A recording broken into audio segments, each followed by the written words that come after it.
Emotional intelligence isn't just about being kind or understanding. It's your inner shield. But when a narcissist catches sight of that shield, they don't just step back. They panic. And what follows might truly shock you. Carl Jung uncovered a disturbing truth about human psychology that most people never grasp.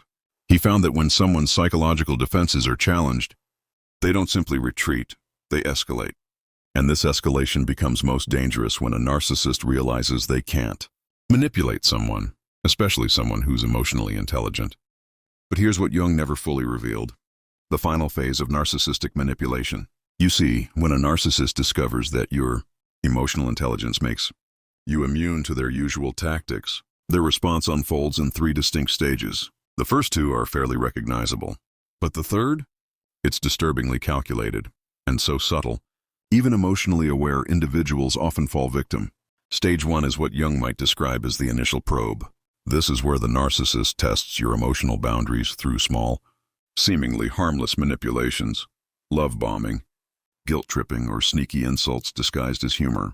Based on Jung's theories on psychological types, this phase is their way of running diagnostics on your emotional system, searching for vulnerabilities. But when you don't react as expected, when your emotional intelligence kicks in and you see through their game, something inside them shifts.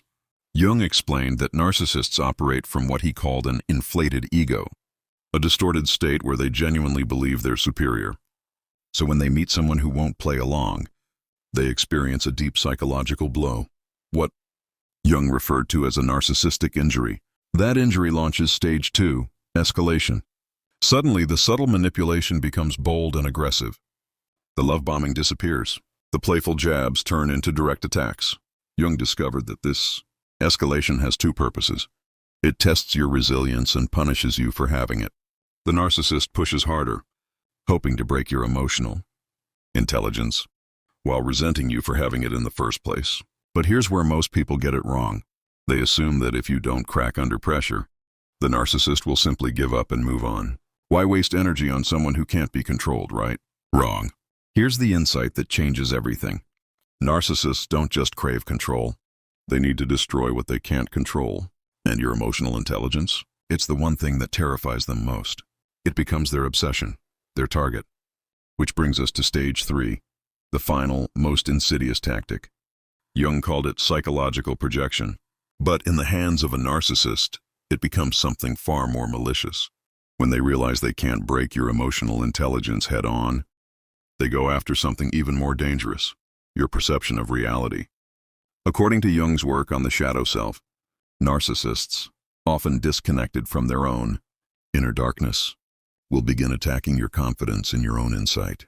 They won't just argue with you, they'll manipulate the very lens through which you view yourself, and they'll use a deadly trio of psychological tactics to do it. The first, reality distortion through false consensus. They'll gather mutual friends, family, even colleagues, and subtly poison them against you. But they won't just spread lies. They'll question your emotional intelligence itself. She always thinks she knows what everyone's feeling. He reads too much into things. It's manipulative if you really think about it. The second tactic, emotional baiting. They'll deliberately push your buttons, provoke you, and when you finally show a natural, human reaction like anger or sadness, they'll twist it against you. See, you're not calm or composed. You're just pretending. They want to make your emotional intelligence look like a performance, a mask. But the third tactic? That's the one that cuts the deepest. Jung called it the inversion of strengths. The narcissist will flip your emotional intelligence, your greatest gift, into your greatest flaw.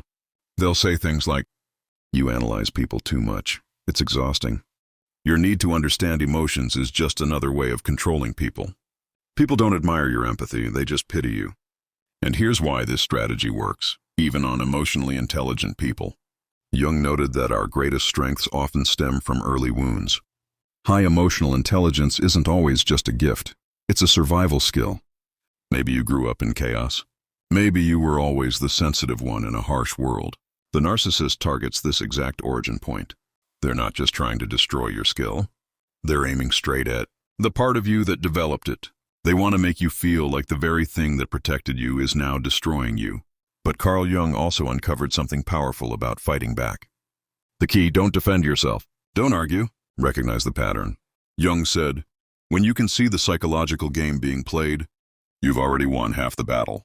Because this third stage and this dark final trick only works if you don't realize what's happening. When you do see it, when you realize they're trying to gaslight you into doubting your own emotional intelligence, their strategy collapses. You'll notice how they twist your calm into coldness, how they provoke reactions and play the victim, how they suddenly gather others to question your insight. And once you catch it, you can't unsee it. This, Jung said, is the moment of liberation. Because here's what narcissists never anticipate: that you'll recognize their most desperate move not as a personal attack, but as proof that your emotional intelligence is working. Why else would they go to such great lengths to dismantle it? Jung found that narcissists reserve their most manipulative tricks for those they secretly fear. And your emotional intelligence? It doesn't just protect you, it exposes them. They don't just lose control, their mask shatters. They become so desperate to discredit you, they reveal themselves. They expose how deeply manipulative they truly are. And in doing so, they defeat themselves. Jung believed that the unconscious always seeks balance. When a narcissist tries to destroy your emotional strength, they unknowingly reveal their own emotional void. When they call you controlling, they reveal their obsession with control. When they accuse you of faking empathy, they show they have none. Your emotional intelligence becomes a mirror, reflecting the narcissist's true self back at them. And that's when the deepest truth Jung ever uncovered becomes clear. The only way they can truly harm you is if they convince you that your strength is a weakness.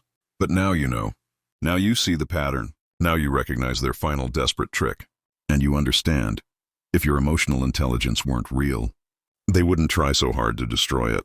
Thank you for being here for this journey into one of the most important psychological truths. If this message spoke to you, please like, subscribe, and share this video with someone who needs it. And if you'd like to support this work even more deeply, you can leave a super thanks below. It helps this channel grow, and it means the world.